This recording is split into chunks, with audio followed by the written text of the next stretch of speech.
Você já parou para pensar que talvez Jesus não tenha nascido em 25 de dezembro? Eu sei. Parece uma daquelas perguntas que a gente faz só para provocar, né? Mas não é uma pergunta honesta. Uma pergunta que historiadores, teólogos e pesquisadores fazem há séculos. E olha, se você é uma pessoa religiosa, fique tranquilo. Esse episódio não é para desconstruir sua fé, muito pelo contrário, é para aprofundar seu conhecimento, porque fé e investigação histórica não são inimigas, elas podem sim caminhar lado a lado. Hoje vamos fazer uma viagem investigativa. Vamos olhar para os textos bíblicos, para os registros históricos, para a astronomia da época e entender quando Jesus realmente nasceu. Por que celebramos o dia 25 de dezembro? E, talvez o mais importante, isso realmente importa? Então pega teu café, teu refrigerante, teu chimarrão, ou o que é que você esteja tomando aí e vem comigo nessa odisseia. Vamos começar pelo básico. E olha, isso é fundamental. Os evangelhos não dão uma data para o nascimento de Jesus. Os evangelhos não dão uma data para o nascimento de Jesus. Pensa comigo. A Bíblia é um livro riquíssimo em detalhes quando quer ser, né? Descreve genealogias intermináveis, rituais detalhados, lugares específicos, mas quando chega no nascimento de Jesus, silêncio sobre a data. E olha que coisa interessante, dos 4 evangelhos, Mateus, Marcos, Lucas e João, só 2 falam do nascimento, Mateus e Lucas. Marcos e João começam direto com Jesus adulto, já no ministério. Por quê? Né? A gente pode perguntar, por quê? Porque os evangelhos não foram escritos como biografias modernas. Eles não estavam preocupados em fazer um relatório cronológico milimétrico da vida de Jesus. Eles queriam transmitir uma mensagem teológica, um significado. Mas espera aí, mesmo sem dar data exata, os evangelhos deixam pistas, alguns indícios, e é aí que começa a nossa investigação. Mateus menciona que Jesus nasceu nos dias do rei Herodes. Lucas fala de um recenseamento ordenado por César Augusto quando Quirino era governador da Síria. E também tem aquela cena clássica, os pastores nos campos cuidando dos rebanhos à noite. Agora, olha que interessante. Essas informações que parecem detalhes de cenário, na verdade são chaves históricas. Elas nos permitem investigar quando, aproximadamente, Jesus pode ter nascido. A gente pode pegar cada uma dessas pistas, né, isolá-las e investigar em que data elas ocorreram. Se eu sei que houve os dias de Herodes, eu posso investigar na história quando foi esses dias de Herodes. Se eu sei que houve um recenseamento ordenado por César Augusto, quando Quirino era governador da Síria, eu posso fazer uma pesquisa histórica para investigar quando Quirino era governador da Síria. Se eu sei que há pastores nos campos cuidando dos rebanhos à noite, eu posso verificar na história em que época do ano existem pastores nos campos cuidando dos rebanhos à noite, e se existe uma época em que eles não estejam. A questão, e é aí que vem o primeiro problema, é que essas pistas nem sempre se encaixam perfeitamente. E é aí que a coisa fica intrigante. Vamos por partes. Primeiro, Herodes o Grande. Mateus diz que Jesus nasceu durante o reinado de Herodes. E aqui tem um detalhe crucial. Herodes morreu em 4 a.C. Espera. Como assim? Jesus nasceu antes de Cristo? Como assim? Né? Parece piada, mas não é. É um erro de cálculo histórico. Lá no século VI, um monge chamado Dionísio o Exíguo, nome meio infeliz, né? Tentou fixar o ano 1 da era cristã. Ele queria estabelecer um marco zero para contar o tempo a partir do nascimento de Jesus. Só que ele errou a conta. Dionísio não tinha acesso a todos os documentos históricos que nós temos hoje. Ele fez o melhor que pôde com as informações disponíveis na época, mas acabou calculando errado em cerca de 4 a 6 anos. Ou seja, o cálculo dele tinha uma margem de erro de 6 anos, né? Brincando. Então, se Herodes morreu em 4 a.C., Jesus nasceu durante o reinado dele, que é que a gente conclui? Que Jesus nasceu antes do ano que hoje chamamos de ano 1. E olha que ironia bonita. Jesus nasceu antes de Cristo, antes do marco temporal que nós mesmos criamos para celebrar o nascimento dele. E isso nos leva a uma conclusão. Historicamente, é mais provável que Jesus tenha nascido entre os anos 7 e 4 da era cristã. E aqui entra um ponto importante. A ciência histórica trabalha com critérios críticos. Ela não está tentando derrubar a fé de ninguém. Ela está tentando entender da forma mais rigorosa possível quando os eventos realmente aconteceram. Isso é lindo, na minha opinião, porque mostra que podemos e devemos investigar nossa história com seriedade. Não é ciência histórica se eu faço a pesquisa tentando comprovar a minha hipótese, tentando comprovar de modo que eu ignoro todos os argumentos em desfavor da minha hipótese, porque eu creio que ela é uma verdade, que não pode ser questionada, e então a história deve confirmar essa verdade que não deve ser questionada, ela não pode dizer o oposto. Isso não é ciência histórica, tá? Isso não é ciência histórica. A ciência histórica vai trabalhar criticamente de modo a, mesmo que você realmente acreditasse que Jesus nasceu no ano 1, né, da Era Comum, ainda assim existe a possibilidade de refutar isso, existe a possibilidade de isso não está correto, tá? Então, para a ciência histórica, Jesus nasceu alguns aninhos antes do início da Era Comum. E lembram que eu tinha falado de um recenseamento de Quirino, né? Então, vem aqui um outro problema, tá? E isso é complicado. Lucas diz que Jesus nasceu durante um recenseamento ordenado por César Augusto, quando Quirino era governador da Síria. Beleza. Informação factual, objetiva, direta, bonitinha, faz todo sentido do mundo, né? Roma fazia recenseamentos para controlar a população, cobrar impostos, até que tudo bem.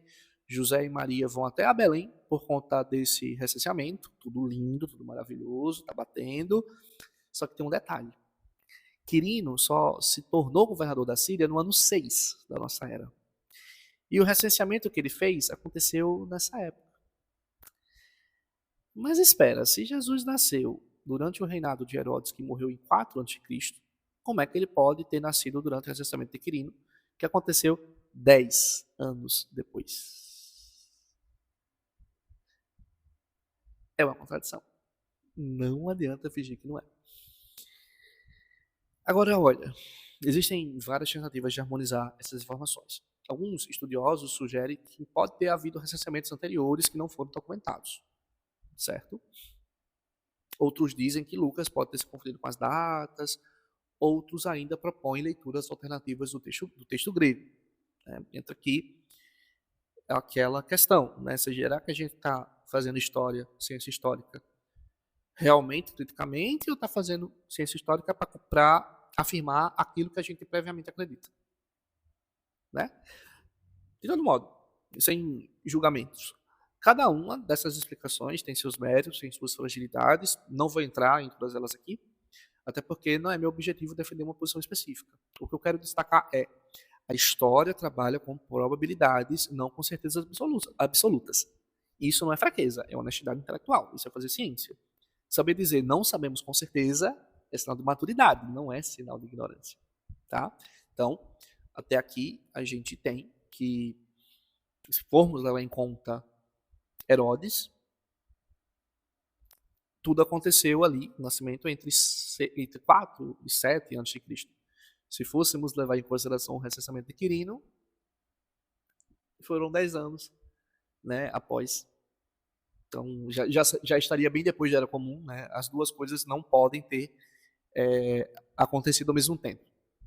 Né? Na informação mais habitual, né? Naquela que geralmente se acredita, que tem mais pessoas acreditando nela, vamos dizer assim, historicamente falando, essas duas informações elas se contradizem. Tá bom? Vamos para um terceiro ponto. Né? Até mesmo porque geralmente se assume que a informação do Herodes é correta, geralmente se assume que sim, aconteceu o nascimento ali entre 4 e 7 a.C. E sempre quando a gente vê essas discussões do Jesus não nasceu no Natal, a gente vê um detalhe que é muito falado na internet, que são os pastores.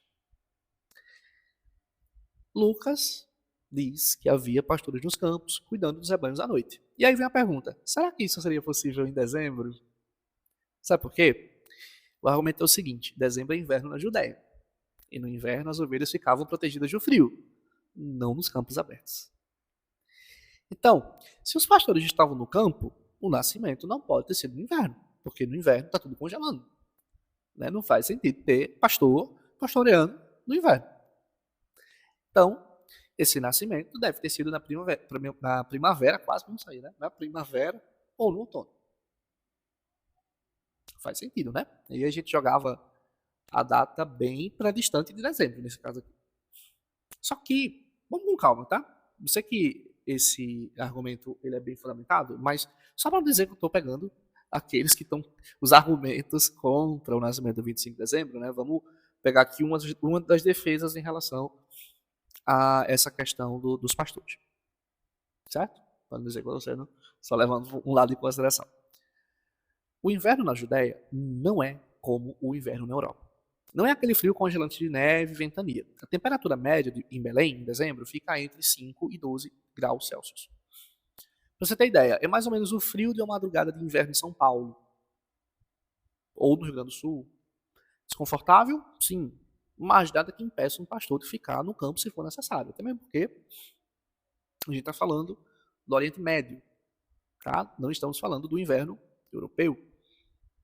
E, ok, se você mora numa região muito quente, né, frio a gente não suporta tanto. Né? Eu do Nordeste que diga, mas para quem mora confortavelmente ali no sul do país, há quem fica em temperaturas bem inferiores a esses 5 e 12 graus Celsius tranquilamente. Curiosamente, né? Tem gente que suporta o frio. Então, é desconfortável, pode ser, tá? Depende da pessoa, pode ser. Mas essa temperatura não é uma temperatura que impedisse de ficar no campo. A defesa que se utiliza em relação a essa questão dos pastores é essa. Além disso, em algumas regiões da Judéia, a gente sabe que pastores ficavam no campo o ano todo, especialmente quando havia rebanhos maiores. Então, esse argumento dos pastores, como a gente viu, não é tão definitivo quanto parece. Levanta dúvidas, sim, é muito bom, muito fundamentado, mas também não elimina o dezembro como possibilidade. Tá? Sim, é mais provável que seja ali no outono, na primavera, mas nada impede que fosse no mês de dezembro de fato. Tá? Nada impede que fosse no mês de dezembro de fato. Também tem uma outra coisa que a gente pode observar do relato bíblico, que é a estrela de Belém. Né? Agora, a estrela. Aquela estrela que guiou os magos do Oriente até Belém. Linda imagem, né? Presente em todo o presépio, em todo o cartão de Natal. Mas, será que ela existiu? E se existiu, o que é que era? A astronomia tem algumas respostas interessantes. Primeira possibilidade, uma conjunção planetária. Em 7 a.C., Júpiter e Saturno se alinharam de uma forma rara, visível a olho nu. Para um observador da época, sem telescópio, isso pareceria uma estrela brilhante no céu. E olha que detalhe curioso, na astrologia babilônica, e os magos eram provavelmente astrólogos da Babilônia e da Pérsia, né? O Júpiter representava reis e Saturno era o planeta que representava Israel. Então, para eles, esse alinhamento poderia significar nasceu um rei em Israel. Astrologicamente, a gente poderia dizer que esse alinhamento teria essa mensagem. Segunda possibilidade, um cometa ou uma supernova. Registros astronômicos chineses, e olha que interessante, do outro lado do mundo, tá? Mencionam um objeto brilhante no céu em 4 a.C., que ficou visível por cerca de 70 dias. 70 dias. Seria isso a estrela de Belém? Não sabemos. Pode ser que sim, pode ser que não. Pode ser também que Mateus tenha usado a imagem da estrela de uma forma simbólica, não literal. Afinal, no Antigo Testamento, há uma profecia de Balaão que diz que uma estrela surgirá de Jacó. E há a gente pode dizer que há uma, entre aspas, preocupação de realmente as profecias do Antigo Testamento todas se cumprirem ali no Novo Testamento. Então, poderia ter havido essa preocupação e isso ter sido mencionado de modo simbólico, ou não, também pode ser que, de fato, houve uma estrela, né? De fato, uma profecia do Antigo Testamento se cumpriu, né? Não estou tentando tomar lados aqui. Bom, talvez não importe tanto o que era a estrela, mas sim o que ela significa. Um sinal, uma direção, um chamado. Porque, no fundo, a estrela aponta para algo maior do que ela mesma. Então, se parece provável que Jesus não nasceu em 25 de dezembro, pelo que a gente falou, né, na questão dos pastores, o ano a gente já sabe que, de fato, muito dificilmente foi o ano 1 da Era Comum, tá? Mas, se há tantas dúvidas assim sobre 25 de dezembro, por que a gente celebra no 25 de dezembro? A resposta é porque foi uma escolha estratégica e simbólica da igreja primitiva. Olha só, nos primeiros séculos do cristianismo não havia uma data fixa para o Natal. Aliás, o Natal nem era a festa mais importante, a Páscoa que era. Só lá no século IV, quando o cristianismo se tornou a religião oficial do Império Romano, é que a igreja começou a fixar as datas litúrgicas de uma forma mais sistemática. E aí eles escolheram 25 de dezembro. Por quê? Porque nessa época os romanos celebravam uma festa chamada Natalis Solis Invicti, o nascimento do Sol Invicto. Uma festa pagã dedicada ao Deus Sol, que acontecia logo após o solstício de inverno. E olha que simbólico, o solstício de inverno é o dia mais curto do ano. A partir dele, os dias começam a ficar mais longos, a luz começa a vencer a escuridão. Também há quem diga que também era uma festa para substituir as Saturnálias que aconteciam em Roma. Mas, de todo modo, olha que coisa interessante, né? A igreja pode ter pensado, que melhor data para celebrar o nascimento de Jesus, à luz do mundo, do que o momento em que, simbolicamente, a luz começa a vencer as trevas. Isso não foi necessariamente uma cópia do paganismo, como alguns dizem de forma simplista. Foi uma ressignificação. A igreja pegou um símbolo que já existia na cultura e deu a ele um novo sentido, um sentido cristão. Olha, isso não invalida a fé, pelo contrário, mostra como o cristianismo dialogou com a cultura do seu tempo, como ele se encarnou, para usar um termo teológico, na história humana. Mas espera, tem uma outra tradição interessante que aponta para o 25 de dezembro e essa vem de dentro do cristianismo. Existe uma crença antiga de que Jesus teria sido concebido no mesmo dia em que morreu. E quando é que Jesus morreu? Na Páscoa, que naquela época caía por volta de 25 de março. Se você somar 9 meses a 25 de março, você chega em 25 de dezembro. É uma conta bonitinha, né? Muito bonitinha, quase poética, mas mais uma vez aqui a gente está no campo da teologia, não está no campo da cronologia. Ano passado eu cheguei até a fazer uma publicação sobre essa questão, onde o padre José Eduardo Oliveira e Silva nos explicou, numa publicação que ele fez nas suas redes sociais, que a contagem dos dias começa pelo nascimento de São João Batista. Porque lá na Bíblia se diz que, nos tempos de Herodes, rei da Judéia, houve um sacerdote por nome Zacarias, da classe de Abias. Sua mulher, descendente de Arão, chamava-se Isabel. Ora, exercendo Zacarias diante de Deus as funções de sacerdote, na ordem da sua classe, coube-lhe por sorte, segundo o costume em uso entre os sacerdotes, entrar no santuário do Senhor e aí oferecer o perfume. Está isso aí em Lucas, capítulo 1, versículos 5, 8 e 9. Aqui a gente tem um outro dado para prestar atenção. Quando é que era esse turno da classe de Abias? Né? Ele falou do turno da classe de Abias. Em 1 Crônicas, capítulo 24, versículos de 1 a 7 e 19, está estabelecida a ordem das 24 classes sacerdotais. Cada uma das classes deveria servir 2 vezes ao ano por uma semana, de sábado a sábado. E aí temos toda a ordem, né? Joarib, Gedei, Harim e assim sucessivamente. Que vale ressaltar é que nessa ordem Abias estaria na 8ª posição. Há quem se apega a essa ordem, alegando que não corresponde a uma possibilidade de que o Natal fosse em dezembro, pois o ano religioso judaico, começando por volta de março, daria ao 8º turno, provavelmente final do mês de junho, começo do mês de julho. Fazendo os cálculos, Jesus teria nascido em final de setembro, início de outubro, pela festa dos tabernáculos. Entretanto, ninguém se pergunta se a ordem dos turnos no tempo de Jesus era assim estabelecida.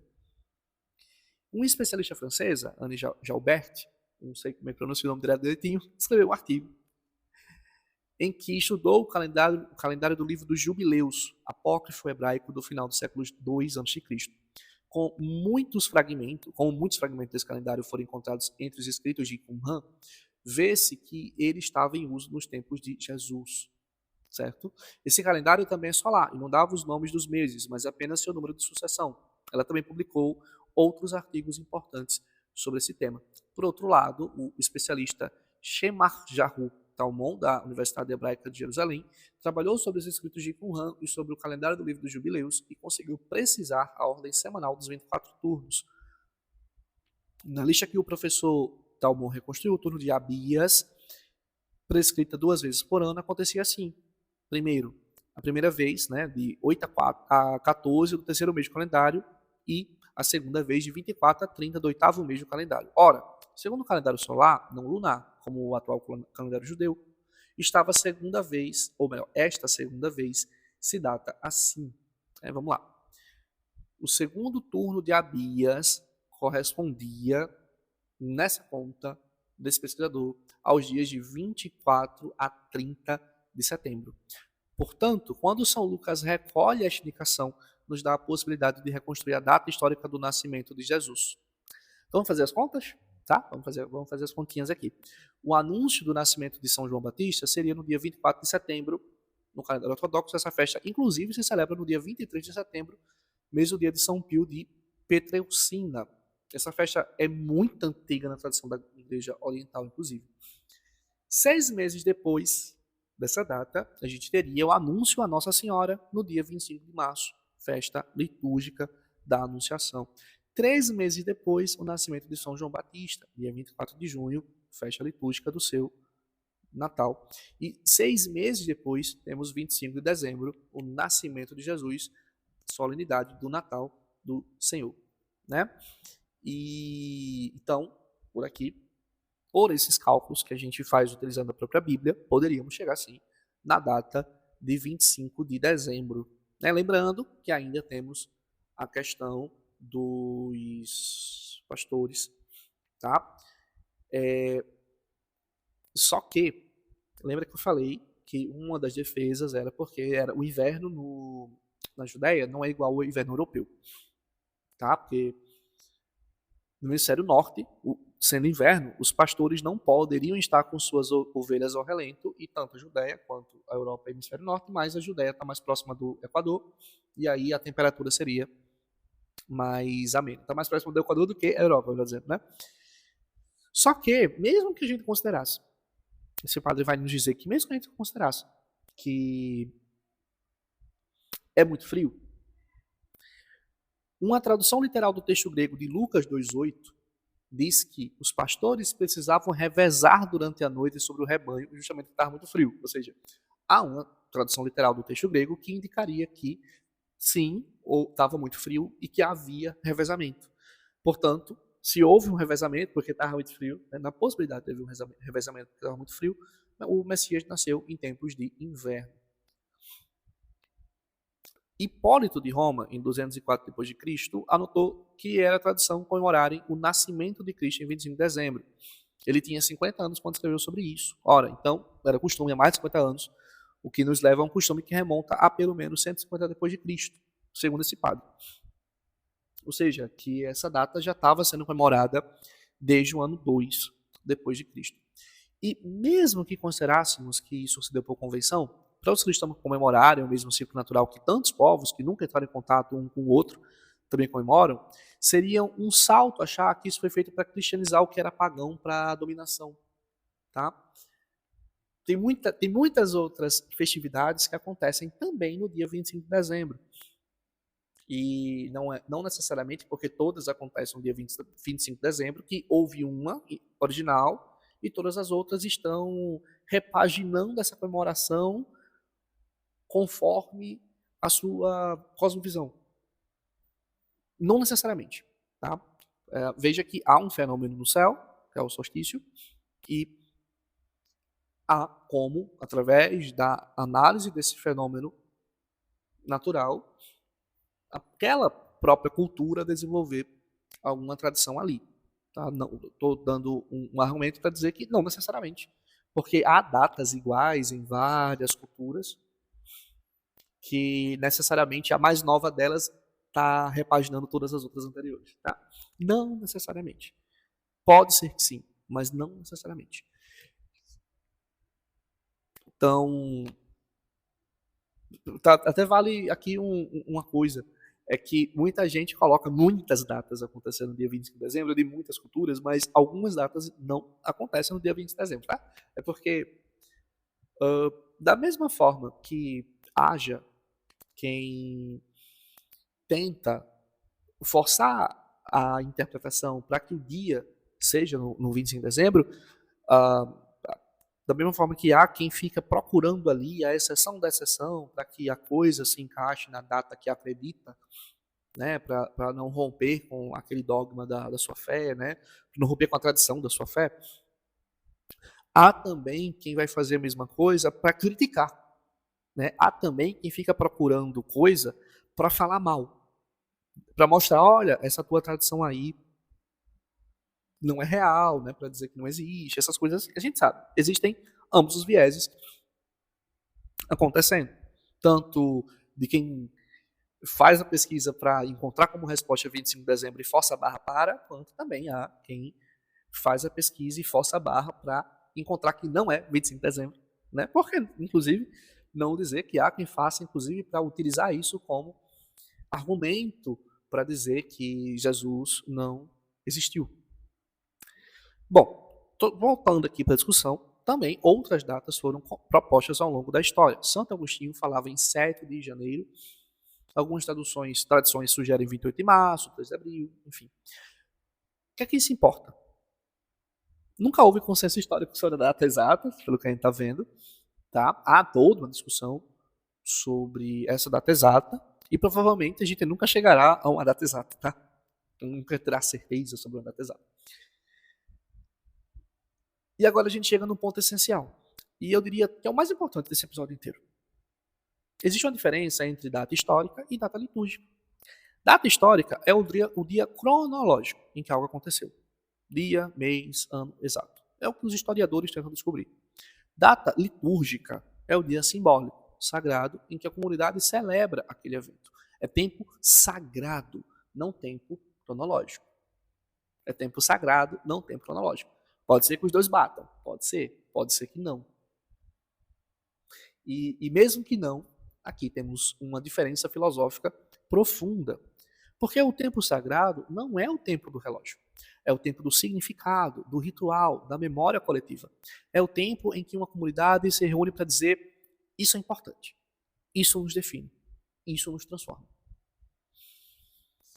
Pensa comigo, quando você celebra o aniversário de alguém que você ama, o que é que importa mais? A data exata em que a pessoa nasceu ou o momento em que vocês se reúnem para celebrar essa data?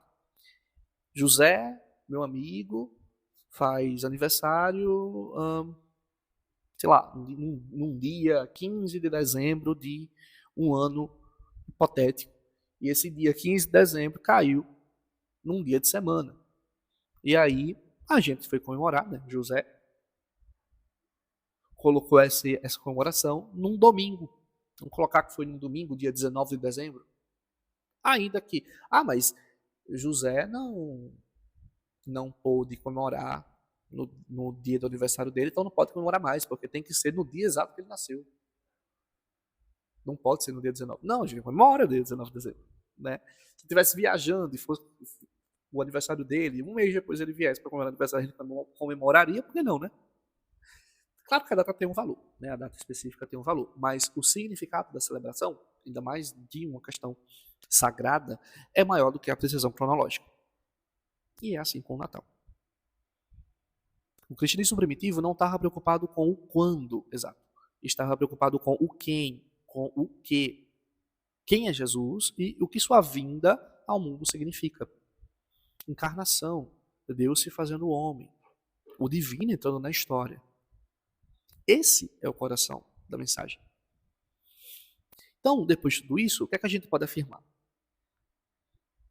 Com base nos indícios históricos, astronômicos, textuais, é mais provável que Jesus tenha nascido entre os anos 7 e 4 antes da era cristã. Pelo que geralmente se coloca na primavera, no outono, talvez em setembro, talvez em abril, mas sim, também existem bons argumentos para sustentar ali sim, no dia 25 de dezembro. Também existe argumento para isso. Eu quero que vocês entendam que, ainda que o mais provável seja uma outra data, também tem sim argumento que poderia indicar o 25 de dezembro. Mas, aqui o ponto, não sabemos com certeza. Ciência não é boa de provar o que... Assim, ciência não é uma coisa boa para provar que não existiu, né? É igual... Ela prova o que de fato existe, né? Se bem que, se eu provo que foi em setembro, por tabela eu provo que não foi nenhum dos meses anteriores, né? Mas entenda que talvez seja uma resposta que a gente nunca encontre. Talvez seja uma resposta que nunca satisfaça todo mundo, né? Talvez seja uma resposta que nunca chegaremos a uma data específica com toda a certeza absoluta. E está tudo bem. A história tem seus limites. Existem perguntas que ela simplesmente não consegue responder com precisão absoluta. Não é por falha dela, não é por falha no método histórico. Tá? Mas é honestidade intelectual. É também honestidade intelectual a gente saber aquilo que não sabe. Inclusive, o Sócrates foi considerado um homem mais sábio da sua época, não pelo que ele sabia, mas pela consciência que ele tinha do que não sabia. Tá? Dizer não sabemos, né? Dizer não temos uma certeza, tá? Dizer não temos certeza, existem todas as versões aqui, é muito mais sábio do que inventar certezas, do que fazer uma pesquisa para provar aquilo que você quer provar e está tudo bem, ignora todo o resto, ignora todas as críticas, ignora todos os pontos contrários, enfim. Tendo Jesus nascido ou não nessa data, o seu simbolismo está enraizado em nossa cultura, mesmo noutras. Na história da humanidade, muitos povos distintos comemoravam, ao seu modo, o solstício de inverno. Além do mais, os valores tradicionais do Natal, como a fraternidade, o amor e a solidariedade, são importantíssimos em nossos tempos. Tá? Esses valores que são cultivados, né, que são colocados em pauta na época do Natal, são importantíssimos de estarem sendo colocados em pauta, tá? Principalmente no mundo que muitas vezes esquece desses valores ou fala ou vai contra esses valores. Então, se você for cristão, não esqueça da comemoração do nascimento do Cristo nessa data, que muitas vezes vem sendo esquecido. Esses valores eles vão sendo esquecidos em troca dos valores líquidos da nossa pós-modernidade. Bom, voltando aqui ao começo, para a gente encerrar agora. Jesus nasceu em 25 de dezembro? Provavelmente não, tá? Não temos certeza. Mas isso importa? Não. Não importa. Pela fé cristã, o que importa não é quando Jesus nasceu, é que ele nasceu. É o evento da encarnação, é o mistério de Deus se fazendo humano, entrando na história, compartilhando a nossa condição.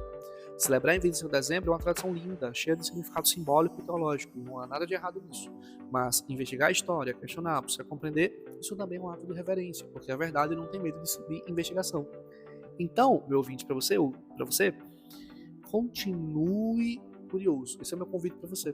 Continue investigando, continue fazendo perguntas. Porque filosofia e fé autêntica não tem medo da dúvida. Elas precisam da dúvida para crescer, para amadurecer, para se aprofundar.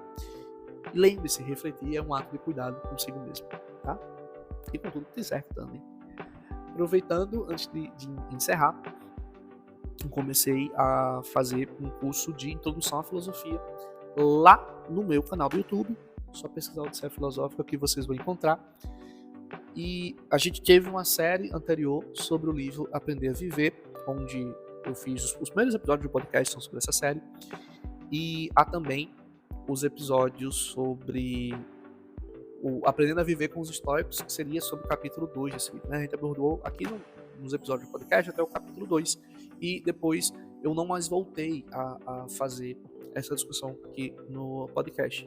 E aí, essa discussão, né, essa introdução à filosofia, por meio desse livro, estará acontecendo lá no YouTube. Já temos 2 aulas, né? Hoje já temos 2 aulas, não sei se quando você for escutar esse episódio já tem até mais, inclusive, tá? Mas agora, em 3 de dezembro, tem 2 aulas já lançadas.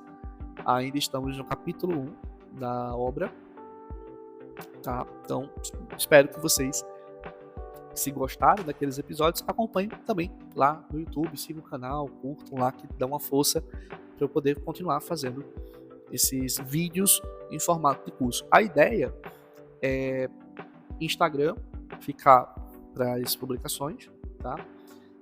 Mais gerais, um contato mais direto com vocês, tá? Vez ou outra algum Reels ou algum corte de algum vídeo que tem lá, TikTok também para vídeo ou corte, o podcast assim, esse contato mais leve, né, temas mais pautados tanto na reflexão quanto também na aplicação prática dele no cotidiano e estudos mais aprofundados em formato de curso. A gente utiliza lá o YouTube para isso. Espero que vocês gostem dessa formatação e para que essa formatação aconteça, né, tendo cada um desses lugares o seu objetivo, eu retirei os episódios de podcast lá do YouTube, porque a maioria de vocês escutam nas outras plataformas de streaming, quase ninguém escuta lá no YouTube, e eu preferi remover os vídeos de lá, os vídeos não, né, os áudios de lá, porque meio que estava entrando em conflito lá com os episódios dos vídeos da série de introdução à filosofia que eu estava fazendo e também das entrevistas que a gente já fez. Tem 2 entrevistas maravilhosas, uma com a Aloysio sobre a vida intelectual, uma com o André Effingen sobre a cosmogonia egípcia, sua relação com o hermetismo e tudo mais. Espero que vocês já tenham assistido, se não, fica aqui a sugestão. Então, fica aqui esse combinado com vocês de como é que vão funcionar os canais agora. Também convite para acompanharem o curso de Introdução à Filosofia lá pelo YouTube. Feliz Natal para vocês, tá? Um ótimo Natal, com muito amor, com muita luz, com muitas alegrias, com muitas felicidades. E se até lá eu não conseguir publicar um episódio, ótimo ano novo, que feliz que 2026 venha maravilhoso para todos nós, com muita paz, com muita alegria, com muita saúde, com muita prosperidade, com muitas bênçãos. Então, abraço em vocês todos, sintam-se abraçados e estendo esses votos também para suas famílias, seus amigos, e todos nós tenhamos um excelente Natal, um excelente 2026 e ótimas festas a todos nós. Tchau, tchau.